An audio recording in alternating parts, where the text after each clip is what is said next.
महाटेट की तैयारी करने वाले तमाम दोस्तों का खैर मकदम है। चलिए आज अपने स्टूडेंट्स की शख्सियत की नशोनुमा के राजों से पर्दा उठाते हैं, बिल्कुल बचपन से लेकर जवानी तक। आज के इस सेशन में हम एक ऐसे नज़रिए को समझेंगे जो हर टीचर के लिए, आपके लिए एक बुनियाद की तरह है। एरिक एरिक्सन का नफ्सियाती समाजी नशोनुमा का नज़रिया। तो सवाल ये है कि आखिर एक टीचर के लिए ये थ्योरी इतनी ज़रूरी क्यों है? इसे समझने के लिए ज़रा इसका मुवाजना फ्रॉइड की थ्योरी से करते हैं। जैसा कि आप देख सकते हैं, फ्रॉइड ने सिर्फ बचपन पर फोकस किया, जबकि एरिक्सन का नज़रिया बहुत वसी है। उन्होंने कहा कि इंसान पूरी जिंदगी सीखता और बदलता रहता है और इसमें समाज का यानी सोसाइटी का बहुत बड़ा रोल है। तो एक उस्ताद के लिए इसका मतलब क्या हुआ? इसका सीधा सा मतलब है कि हमारे स्टूडेंट का सीखने और बढ़ने का अमल सिर्फ स्कूल में खत्म नहीं होता। आज हम क्या क्या कवर करने वाले हैं, चलिए देखते हैं। सबसे पहले हम एरिक्सन की थियरी के बुनियादी उसूलों को जानेंगे, फिर उन 4 शुरुआती स्टेजेस को देखेंगे जो शख्सियत की बुनियाद रखते हैं। इसके बाद शनाख्त के सबसे अहम मरहले को समझेंगे और आखिर में महाटेट इम्तिहान के लिए इसकी क्या अहमियत है और कौन से पॉइंट्स आपको याद रखने हैं उस पर बात करेंगे। तो चलिए शुरू करते हैं हमारे पहले हिस्से से। एरिक्सन की लाइफ स्पैन थ्योरी के बुनियादी उसूल क्या हैं? इस थ्योरी की 4 खास बातें हैं। पहली, लाइफ लॉन्ग डेवलपमेंट, मतलब इंसान पैदाइश से बुढ़ापे तक सीखता है। दूसरी, साइको सोशल क्राइसिस, हर स्टेज पर इंसान एक खास समाजी कश्मकश या चैलेंज से गुजरता है। सोचिए जरा, क्या हम सब अपनी जिंदगी के किसी न किसी मोड़ पर ऐसे चैलेंजेस से नहीं गुजरे? तीसरा, हमारा फैमिली, हमारा स्कूल और हमारा समाज हमारी शख्सियत को बनाता है। और सबसे अहम है ईगो आइडेंटिटी, यानी खुद को पहचानने का सफर। ये सवाल कि आखिर मैं हूं कौन। अब हम बात करते हैं शुरुआती 4 स्टेजेस की। ये किसी भी बच्चे की तालीम के लिए बेहद अहम है, क्योंकि यहीं पर उसकी शख्सियत की बुनियाद रखी जाती है। पहला मरहला है एतमाद बमुकाबला बेएतमादी।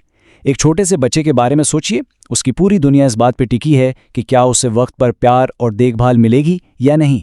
अगर मिलती है तो वो दुनिया पर भरोसा करना सीखता है। बिल्कुल। और एक टीचर के तौर पर जब हम क्लासरूम में एक महफूज और दोस्ताना माहौल बनाते हैं तो हम उसी बुनियादी एतमाद को और भी मजबूत कर रहे होते हैं।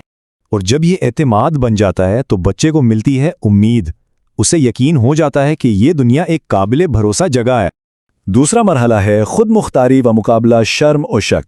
ये वो उम्र है जब बच्चा कहता है मैं खुद करूंगा। अरे हाँ, जरा इस छोटे बच्चे का तसव्वुर करें जो खुद से अपने जूते पहनने की जिद करता है, भले ही 10 मिनट लग जाएं। यही खुद मुख्तारी है। अगर हम उसे शाबाशी दें तो इसका एतमाद बढ़ता है। आपके जहन में ऐसी कौन सी मिसालें हैं? हमें कमेंट्स में जरूर बताइए। इस मरहले का मुस्बत नतीजा है कुव्वते इरादी, यानी विल पावर। बच्चा अपने ऊपर काबू पाना सीखता है। तीसरा मरहला है पहल कदमी मुकाबला एहसास जुर्म। ये वो उम्र है जब बच्चे सवालों की झड़ी लगा देते हैं, खुद से खेल ईजाद करते हैं और नए नए मंसूबे बनाते हैं। ये एहसास हम सबको याद है ना, जब हमारे जहन में कोई ज़बरदस्त आइडिया आता है। इस स्टेज पर अगर बच्चे की हौसला अफजाई की जाए तो वो ज़िंदगी भर के लिए कुछ नया करने वाला बन सकता है। यहाँ प्री स्कूल टीचर्स का रोल बहुत अहम हो जाता है। इस मरहले की कामयाबी से बच्चे को मकसद का एहसास मिलता है कि उसके कामों का कोई मतलब है। वैसे एक बात और, अगर आप पेडागोजी के दूसरे टॉपिक्स को भी इसी तरह आसानी से समझना चाहते हैं तो हमारी पूरी प्लेलिस्ट जरूर देखें। इसका लिंक नीचे डिस्क्रिप्शन में मिल जाएगा। चौथा मरहला मेहनत बमुकाबला कमतरी। ये स्कूल की उम्र है। यहां बच्चे के दिमाग में सबसे बड़ा सवाल होता है, क्या मैं काबिल हूं? वो स्कूल में नई चीजें सीखते हैं और अपनी सलाहियतों को दूसरों से मुवाजना करते हैं। और ये पॉइंट महाटेट के लिए बहुत ज्यादा अहम है। याद रखिएगा, एक उस्ताद का कहा हुआ शाबाश बच्चे में काबिलियत का एहसास जगा सकता है, जबकि बार बार दूसरों से मुवाजना करना उसमें एहसास से कमतरी पैदा कर सकता है। इस स्टेज को कामयाबी से पार करने का नतीजा है अहलियत, यानी कॉम्पिटेंस, मतलब अपनी सलाहियतों पर यकीन। आइए अब जिंदगी के इस अहम और तूफानी दौर की तरफ बढ़ते हैं, यानी नौजवानी का दौर, जो मैं कौन हूं की तलाश का दौर है। 5वां मरहला है शनाख्त बमुकाबला किरदार का उलझाव। यहाँ नौजवान अपनी कदरों, अपने अकायद और अपने मुस्तकबिल के बारे में सोचते हैं। अगर उन्हें खुद को खोजने का मौका ना मिले तो वो शनाख्ती बहरान या आइडेंटिटी क्राइसिस का शिकार हो सकते हैं। ये वो वक्त है जब स्टूडेंट्स हर चीज़ आजमाना चाहते हैं, अलग म्यूजिक, अलग कपड़े, नए दोस्त। बतौर उस्ताद हमारा काम है कि हम उन्हें खुद को तलाश करने के लिए एक महफूज माहौल दें और सही रास्ते की तरफ उनकी रहनुमाई करें। एक मजबूत शनाख्त बनाने का मुस्बत नतीजा है वफादारी या फिडेलिटी। इसका मतलब है खुद से सच्चा रहना और अपने उसूलों पर कायम रहना। चलिए जल्दी से आखिरी 3 स्टेजेस पर भी एक नज़र डाल लेते हैं। ये स्टेजेस हमें याद दिलाते हैं कि एरिक्सन के मुताबिक शख्सियत की नशोनुमा स्कूल के बाद भी जारी रहती है, जवानी से लेकर बुढ़ापे तक। ठीक है, थियरी तो हमने समझ ली, लेकिन इस सब का हमारी क्लासरूम में क्या काम है? आइए अब इस थियरी के अमली इस्तेमाल पर बात करते हैं, जो खास तौर पर महाटेट इम्तिहान के लिए बहुत अहम है।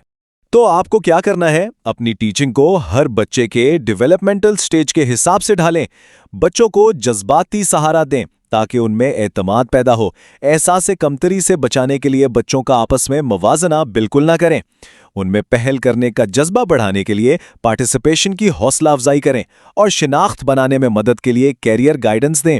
ये ना सिर्फ अच्छी टीचिंग है, बल्कि इम्तिहान में आने वाले सवालों के जवाबात की चाबी भी है।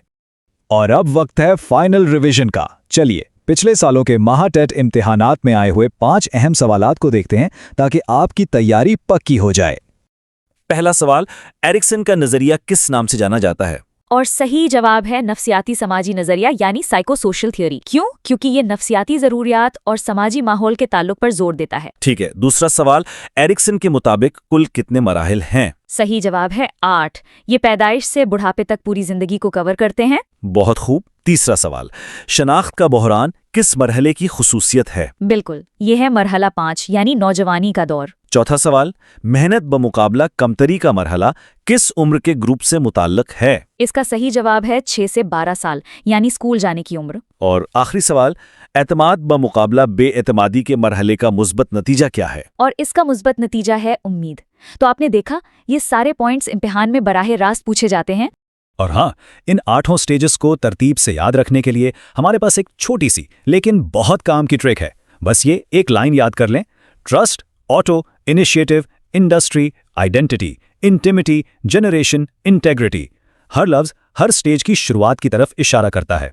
ये बताना भी जरूरी है कि इस नजरिए पर कुछ तनकीद भी की गई है, लेकिन आज भी स्टूडेंट्स के रवैये को समझने में इसकी अहमियत बहुत ज्यादा है। अगर आप इस टॉपिक को और गहराई से पढ़ना चाहते हैं तो हमने आपके लिए तफसीली PDF नोट्स और एक क्विज तैयार किया है ताकि आप अपनी समझ को जांच सकें।